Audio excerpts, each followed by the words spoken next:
again, everybody, and welcome to another edition of Browns Latest. I'm Dave Grendzynski, a.k.a. Grizzer, and this is where you can get caught up on some of the latest news that involves not only our favorite team in the AFC North, but the entire National Football League. That is, of course, the Cleveland Browns. Before we begin, I'd like to thank everyone who has liked our previous episodes and who has subscribed to the channel.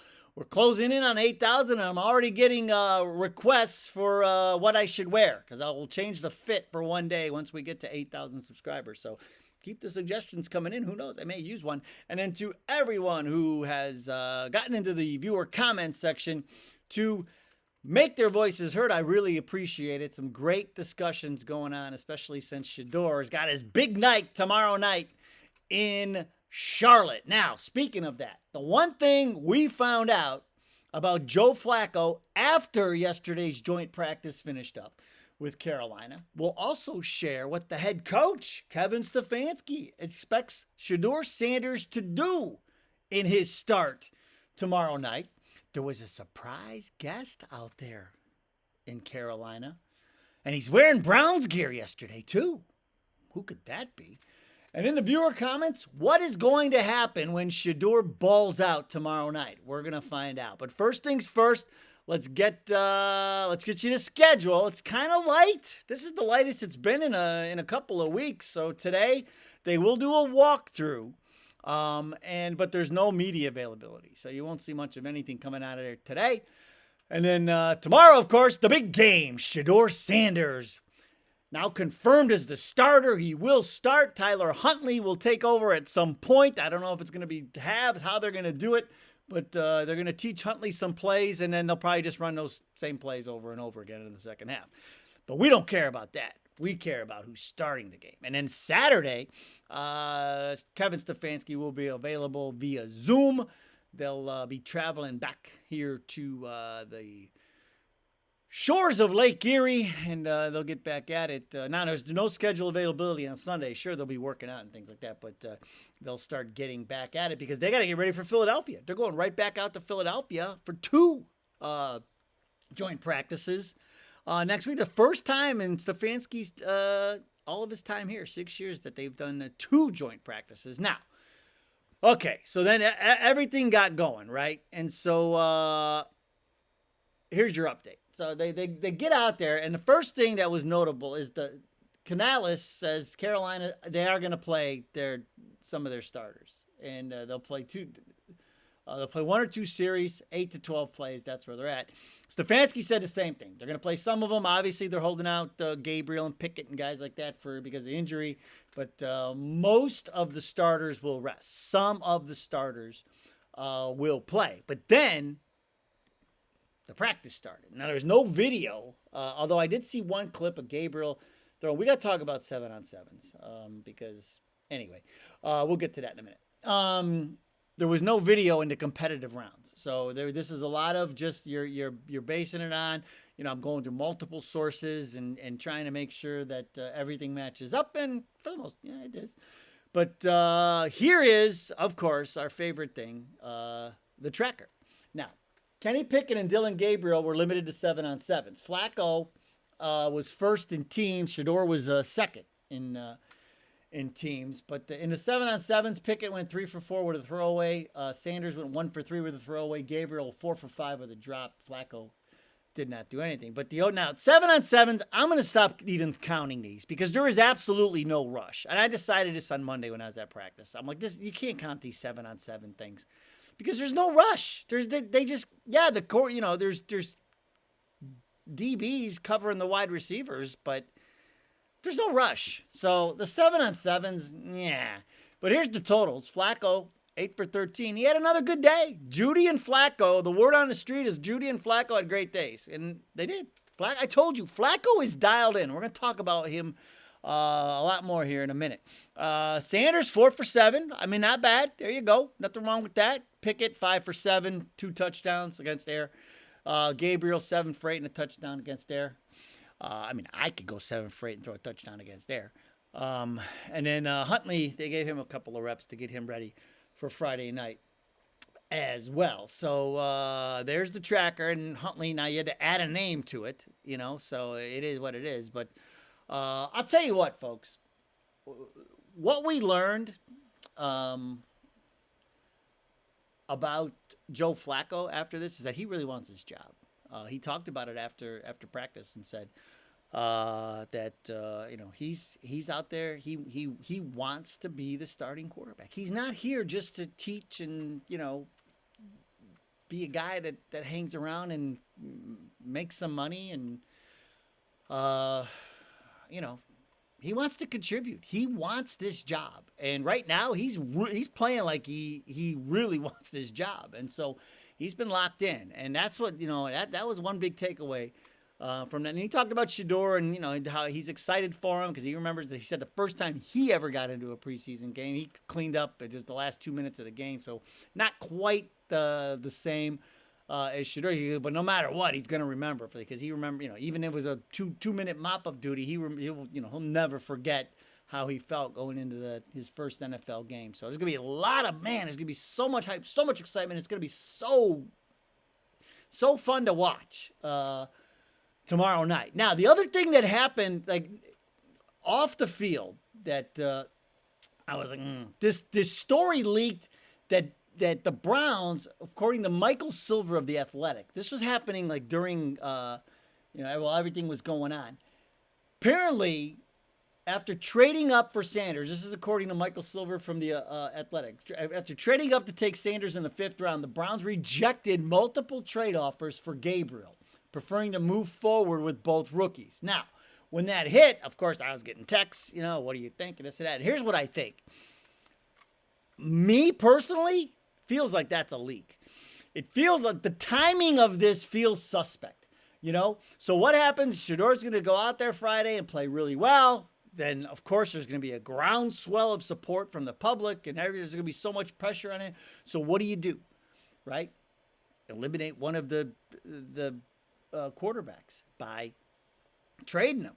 So you let that slip out there. And if this was true, those teams who were interested, maybe they call back.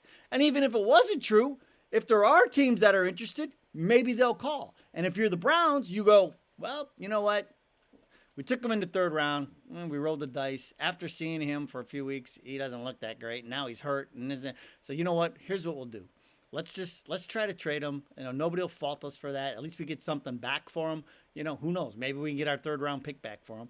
And then ship them off somewhere else, and we don't have to worry about it anymore. And, we just keep bringing Shedeur along because we can see a lot more potential in Shedeur right now than we do Dillon Gabriel. So that was my reaction to that report. It feels like one of those pre-draft, how, like, oh my gosh, it's crazy season before the draft. It felt like one of those leaks when it came out. So something to monitor, but we did hear that Pickett and Gabriel are supposed to be back next week for Philadelphia week. Now, which is still doesn't really change this because you want to showcase Gabriel a little bit, right? You want to showcase Pickett a little bit, right? You want to get them both out there and show people what they got.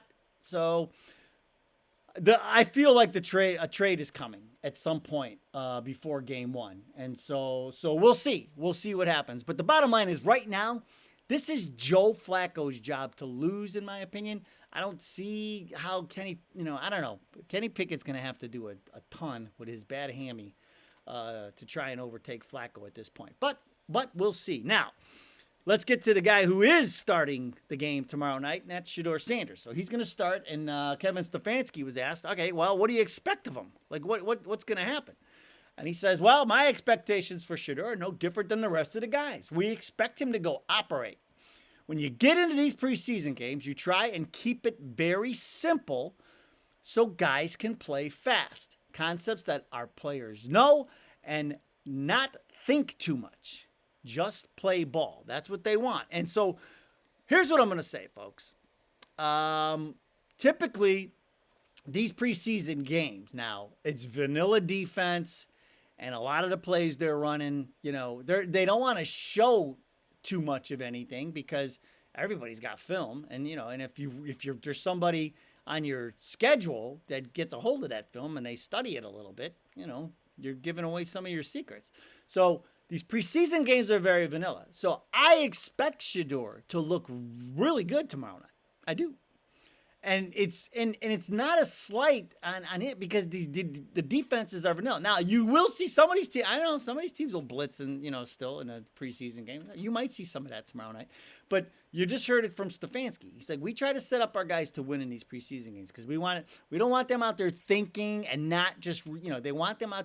What I always told the kids when I was coaching, I said don't think, just do. That's what they want out of these guys so they can really see what they have. They want to see how they hold up in a game and don't want them back there thinking about what they're supposed to do. They just want them reacting and using their football IQ. And so I do expect Shedeur to look good tomorrow. I do because of this, because of the vanilla defenses. But who knows? Maybe Carolina. I don't know.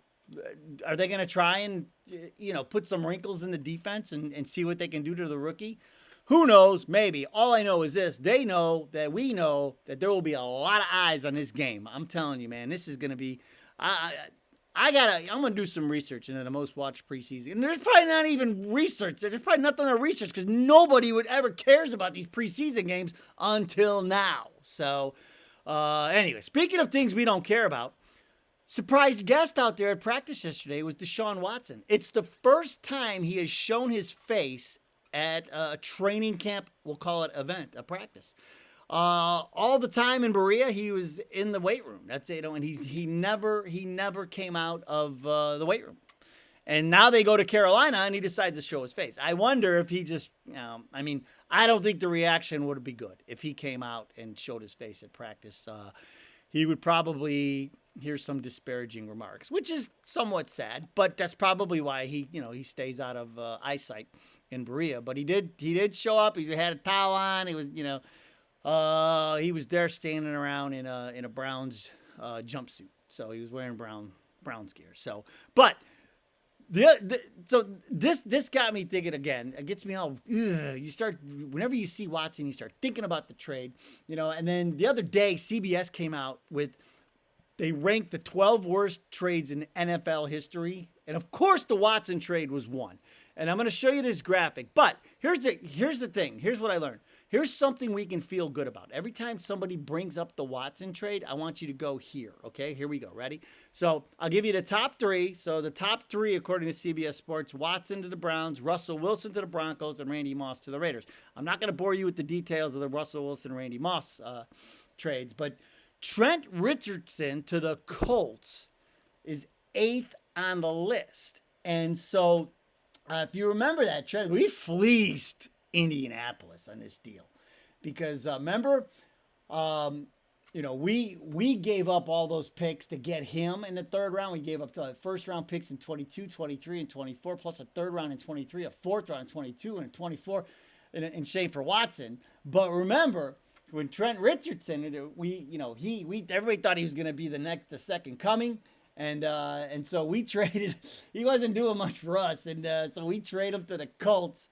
And the Browns made him the number 3 pick overall in the 2012 draft, and he only averaged 3.5 yards for us. And then we sent him to the Colts, got a first rounder in the 2014 draft for him, and he gained a total of 977 yards on 316 carries in 2 seasons with the Colts. They just released him. So we got a first round pick there for nothing. So whenever anybody wants to bring up the Watson trade, well, always remind them that we fleeced the Colts out of a first round pick. After we took him and he didn't do anything for us. I couldn't believe that we made that trade. I was like, that might have been the greatest at the time. That's the greatest trade I think we ever pulled off. The other thing about Trent Richardson is this. So back when he was with the Browns, there was this promotion. A friend of mine who worked for Pepsi, there was through Pepsi, some promotion. And Trent Richardson was going to play NFL video games with the kids. So take my boys down there, and he takes his sons down there. We all go down there, go down to the stadium, and they had his room set up, and Trent Richardson, is there, and all the kids are excited to play video games with Trent Richardson. He sat there the entire time, never acknowledged the kids, just played the video game. Never talked to him, never spoke to him, anything. So, and then he did a question and answer thing with the crowd, and one of my sons, my older son, asked him if he had a man cave, which he did. But But yeah, the whole time they thought they were going to get to sit there and play video games with Trent Richardson. He didn't even acknowledge them. And so I was like, this guy. So I was kind of glad we traded him because I didn't like the way he treated the kids. So there you go. But I'm sure he's a good guy. I'm sure maybe he was just having a bad day. Could have been that. But I always think of that when I think of Trent Richardson. But anyway, okay, I digress. We move on. Now, one thing that might be the worst trade in the NFL, but the viewer comments were voted NFL's best by me. So that's what I say. Viewer comments that we get on this show are the best. And we start today with Dat Dude 923, who says, and I'm going to summarize here a little bit because this is a little bit long, but he says, my question is, what happens if Shedeur balls out tomorrow night? What happens if he throws for 300 yards and 4 touchdowns? Are the goalposts going to be moved again? It's only preseason. This means nothing. Is that what they're going to say? Do we talk about this guy that, hardly had any first team reps but still shined? He said, because, they're, if they still go with Joe and the other guys, the Sanders, still going to be fourth string. Can you imagine the level of booing that'll go on in that stadium? It will remind me of the old days when it was the Saints who used to go to the stadium with the paper bags on their heads. Cleveland will be a laughing stock of the league. So what he's saying is Shedeur goes out and balls out tomorrow night, and then everything goes back to normal on Monday. And here's what I'm telling you, that dude, it's probably going to happen that way. Unless the hamstring things carry over. Now, will Shedeur be in the conversation? Absolutely. Will the pressure be on? Absolutely. But I don't think they're going to do a knee-jerk thing after Friday night. And now, I hope they would. You would hope that if he throws for 300 yards and 4 touchdowns, that carries, because this is a real game. This isn't 7-on-7s in Berea, or practicing against your own team. It's against another team, even though it might be vanilla defenses and things. So, I think it does carry some clout. But I just want everybody to take a deep breath and just prepare yourself that if it's a great game tomorrow night, come Monday, things might not change that much. But like I said, I think there's a lot of things going on in the background right now. And I think this thing with Gabriel was a leak. And I'm telling you, there's stuff going on. There's stuff going on. And so, although in the end, all 4 quarterbacks can still be with us because you see how fast things change. But I'm just saying, that dude, take a deep breath and prepare yourself. It'll be Monday, but it's not going to last long. It won't last long. Certified Freed Man says, I'm unbothered by the quarterback tracker, which was supposed to justify him going in the 5th, but he made it work for him. He said he gets the least amount of reps, but he makes that work for him. The more money they try to make, the more they try to make him conform to their narrative, he disproves it effortlessly. No different on Friday, meaning tomorrow. And once he balls out, they will move the goalpost once again, dime time, #12. Now, if he goes and balls out, he's in the conversation. Like, we need a quarterback. I still think it's going to be tough I don't think he's going to jump over Flacco. But I do think those other 2 guys will be in the mix because they still want to showcase Pickett and Gabriel in case somebody wants to trade for them. Remember that. Now, I don't think they'll trade either rookie because of what Watson has done to us monetarily. They prefer to keep those rookie contracts, And plus, we think about Jed Wills. Like, we don't care. Like, if they drafted him, high, if it's one of their higher draft picks, they just stick with these guys forever. But we'll see. Something is going to happen between now and Cincinnati. And so whether it's all 4 on the roster for a very short, limited time, or one of them is traded, it won't be Shedeur. But I still think Pickett would be the guy to get traded, but he's hurt. What are you going to do? Love this YouTube handle, Dance Monkey, but it's Munki. And I love that song too, Dance Monkey. 30 for 30. He says the 30 for 30 a decade from now will spill the beans on everything. LOL. And I agree. Like, this has to be made. This Shedeur Sanders 30 for 30, the 2025 draft, and then, going to the Browns and all of the way all this is. I was talking to my buddy today and I said, this is such a Browns thing. It isn't only in Cleveland. We have this phrase here. It's called, we always say only in Cleveland, because there are things that happen here to our sports team that will only happen in Cleveland. And this is another one of those things. Shedeur in the 5th and Pickett and Gabriel hurt. Shedeur's going to start the first preseason game. Nobody had that on their bingo card, and so it's an only in Cleveland. And for once, it's a good thing. It's a good only in Cleveland. And I think a 30 for 30 would work. Now, Tristan Skywalker says, now remember, I said this is going to be as big as Michael Jackson, the Thriller premiere video on MTV. And he says, nobody remembers the Thriller premiere. He says, well, if you're in your 50s, you remember. I mean, a lot of people remember I think, so TS had my back. TS 3709, he says, as ridiculous as it is to compare this to Thriller, and it is ridiculous, he said, you don't know what you don't know. It was a different world back then. He's talking to Tristan, not me. He says, it was a different world back then, and the anticipation was off the chain. I'd argue that most everyone who saw it remembers, and that's a lot more than nobody. And TS, you are absolutely right. That video debuted alongside, if you remember, the Michael Jackson documentary, Making Michael Jackson's Thriller. And the video debuted, it was a Friday. I thought, I said it was a Monday or whatever, I couldn't remember, but it was a Friday. Friday, December 2nd, 1983. And after each broadcast of the documentary, they kept saying they would play it. They ended up getting 10 times their normal audience figures for that video. And then in 1999, MTV ranked Thriller as the greatest music video of all time. I will never forget that. Like that. And then the other thing I always remember that we try to watch are Mike Tyson fights, because they were on pay-per-view back then, and we would struggle trying to find, we weren't old enough to get into bars and stuff, so we were always like trying to figure out ways to pool our money together. Who had cable? Could we buy the fight? Like it was always a struggle to find a Tyson fight somewhere too. So, but I'll never forget that Michael Jackson, and this has that kind of feeling for me, man. Shedeur, everybody is going to be watching this game tomorrow night, a preseason game. We're talking about preseason. We're talking about preseason, and everybody's going to be watching. It's going to be awesome, man. I can't wait. All right, only one more day to go, baby. We got some football to play. All right, that'll do it. Go Browns. We will see you next time.